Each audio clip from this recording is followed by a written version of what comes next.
여러분, 거짓말 탐지기가 없던 200년 전 조선시대에 오직 범인의 얼굴빛과 목소리만으로 진실을 꿰뚫어 본 천재가 있었다면 믿으시겠습니까?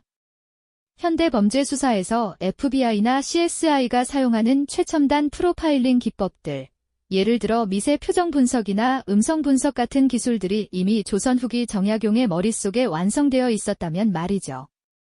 오늘 삼천갑자에서는 조선 최고의 지성, 다산 정약용이 남긴 불멸의 수사기록 흠음신서 속으로 들어가 봅니다. 도대체 그는 어떻게 차가운 증거조차 없는 절망적인 사건 현장에서 범인의 심장을 조여 자백을 받아냈을까요? 조선판 마인드헌터 정약용의 심리수사법, 지금 바로 시작합니다. 사건 현장에 지문도 없고 목격자도 없으며 범행 도구조차 사라진 상황. 여러분이 수사관이라면 어떻게 하시겠습니까? 아마 현대라면 CCTV를 뒤지거나 DNA 분석을 의뢰하겠지만 조선시대에는 방법이 딱 하나뿐이었습니다. 바로 자백을 받아내는 것이었죠. 하지만 이 자백이라는 게 문제입니다. 억지로 자백을 받아내기 위해 가해지는 형신, 즉 고문은 수많은 억울한 죽음을 만들어냈거든요. 이때 혜성처럼 등장한 인물이 바로 정약용입니다. 그는 생각했습니다. 사람의 입은 거짓을 말해도 사람의 몸은 거짓을 말하지 못한다. 이것이 바로 다산표 심리 수사의 핵심입니다. 정약용은 범죄자의 심리 상태가 신체적 변화로 나타난다는 사실을 이미 간파하고 있었습니다. 그는 흠음신서를 통해 수사관이 반드시 관찰해야 할 세 가지 요소를 제시합니다. 바로 안색, 성음, 그리고 안광입니다. 먼저 안색, 즉 얼굴빛에 대해 알아볼까요? 정약용은 범인을 신문할 때 그의 얼굴에 흐르는 미세한 색깔 변화를 놓치지 않았습니다. 억울한 사람은 얼굴이 붉어지며 격분하지만 죄를 지은 사람은 순간적으로 안색이 창백해지거나 누렇게 변한다는 것이죠. 현대 심리학에서 말하는 공포에 의한 혈관 수축 반응을 정약용은 이미 경험적으로 알고 있었던 겁니다. 죄가 없는 자는 당당하기에 얼굴에 생기가 돌고 죄가 있는 자는 두려움이 심장을 억누르니 그 기운이 얼굴까지 미치지 못한다. 정약용은 신문 도중 아주 날카로운 질문을 던진 뒤 상대의 뺨이나 이마에 흐르는 미세한 경련과 색의 변화를 관찰했습니다. 만약 질문을 던진 순간 범인의 얼굴이 흑빛으로 변한다면 그는 이미 심리적으로 무너진 것이나 다름없었죠. 두 번째는 성음, 바로 목소리입니다. 여러분도 거짓말을 할 때 목소리가 떨리거나 톤이 높아진 경험이 있으시죠? 정약용은 신문 과정에서 범인의 목소리 크기, 속도, 그리고 호흡의 길이를 치밀하게 분석했습니다. 진실을 말하는 자의 목소리는 뿌리가 깊어 흔들림이 없으나 거짓을 말하는 자의 목소리는 혀끝에서 맴도니 그 끝이 가늘고 떨린다. 정약용은 범인이 같은 질문에 대해 대답할 때마다 목소리의 높낮이가 어떻게 변하는지, 혹은 대답하기 전 얼마나 뜸을 들이는지를 체크했습니다. 특히 성음의 끊어짐을 중요하게 보았는데 이는 현대의 음성 분석기 원리와도 일맥상통합니다. 당황한 범인의 뇌가 거짓말을 지어내느라 과부하가 걸리면 말의 흐름이 불규칙해진다는 사실을 그는 꿰뚫어 보고 있었던 것이죠. 마지막으로 가장 중요한 것은 안광, 즉 눈빛입니다. 정약용은 눈을 마음의 창이라고 불렀습니다. 신문관과 정면으로 눈을 맞추지 못하거나 눈동자가 쉴 새 없이 흔들리는 자, 혹은 지나치게 눈을 크게 뜨고 결백을 주장하는 자들을 그는 경계했습니다. 그는 이렇게 말했습니다. 눈동자는 속일 수 없다. 죄인은 수사관의 시선을 피하려 하거나 혹은 반대로 과도하게 노려보며 공격적인 태도를 취한다. 하지만 그 깊은 곳에는 숨길 수 없는 어둠이 서려 있다. 정약용은 범인의 눈을 뚫어지게 쳐다보며 그 안에 담긴 공포와 죄책감의 조각을 찾아냈습니다. 여기서 잠깐, 실제로 정약용이 이 심리수사법을 사용해 해결한 전설적인 사건 하나를 소개해 드리겠습니다.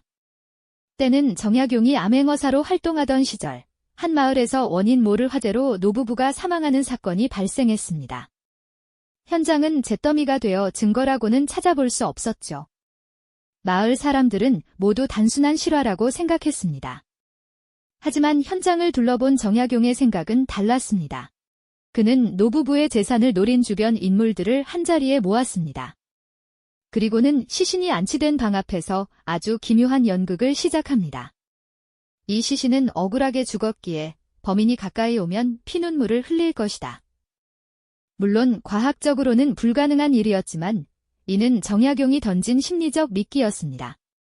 용의자들이 한 명씩 시신 앞에 섰습니다. 대부분은 무서워하거나 슬퍼했죠. 그런데 한 남자, 평소 노부부와 친했던 이웃집 남자가 차례가 되자 정약용의 눈이 번뜩였습니다. 그 남자는 시신 근처에 가기도 전부터 어깨를 미세하게 떨고 있었고 얼굴은 이미 잿빛으로 변해 있었습니다. 정약용은 그를 놓치지 않았습니다. 내 목소리가 왜 이리 가늘게 떨리느냐? 내 눈동자는 왜 죽은 이의 얼굴을 보지 못하고 바닥만 훑느냐? 정약용의 압박 수사가 시작되자 남자는 결국 무너졌습니다. 그는 노부부의 돈을 훔치고 불을 질렀다는 사실을 자백하고 말았죠. 증거가 하나도 없던 사건을 오직 심리적 압박과 행동 분석만으로 해결한 것입니다. 여러분, 놀랍지 않습니까? 정약용의 이런 수사기법은 단순히 감에 의존한 것이 아니었습니다. 그는 당대 최고의 법의학서였던 무얼록을 수만 번 읽으며 인체에 대한 지식을 쌓았고 수천 건의 판례를 분석하며 인간의 행동 패턴을 체계화했습니다. 즉, 조선의 유교적 가치관에 과학적 관찰력을 더해 다산 스타일의 프로파일링을 창조해낸 것이죠. 그의 저서 흠음신설을 보면 이런 대목이 나옵니다.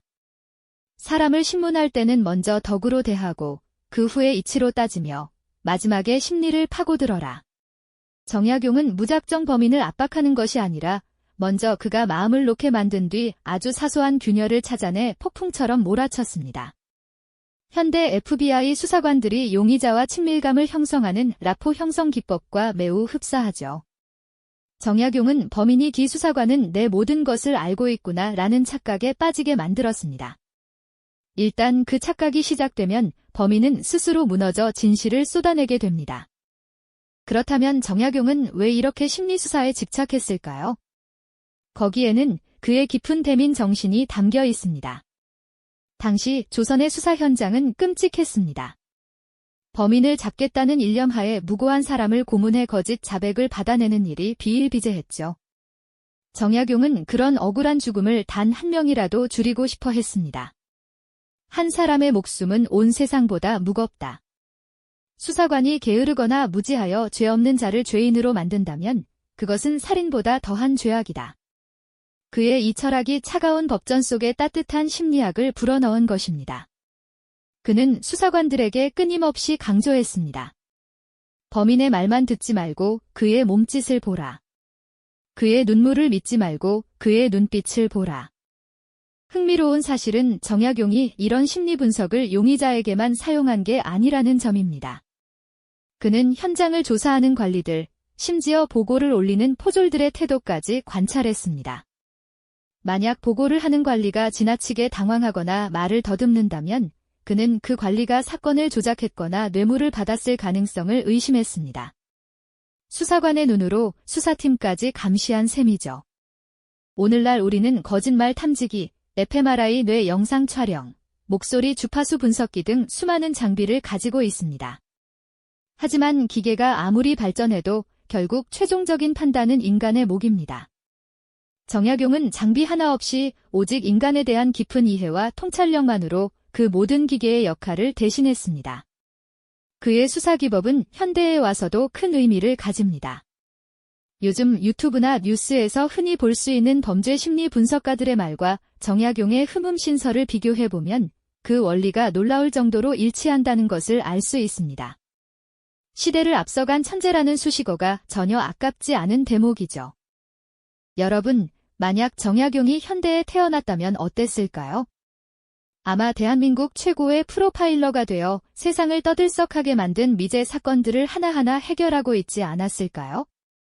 그의 날카로운 눈빛 앞에서는 그 어떤 흉악범도 감히 거짓을 말하지 못했을 겁니다.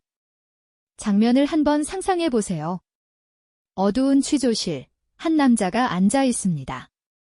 그는 아주 치밀하게 알리바이를 짜왔고 표정 관리도 완벽합니다. 형사들이 아무리 몰아붙여도 눈 하나 깜빡하지 않죠.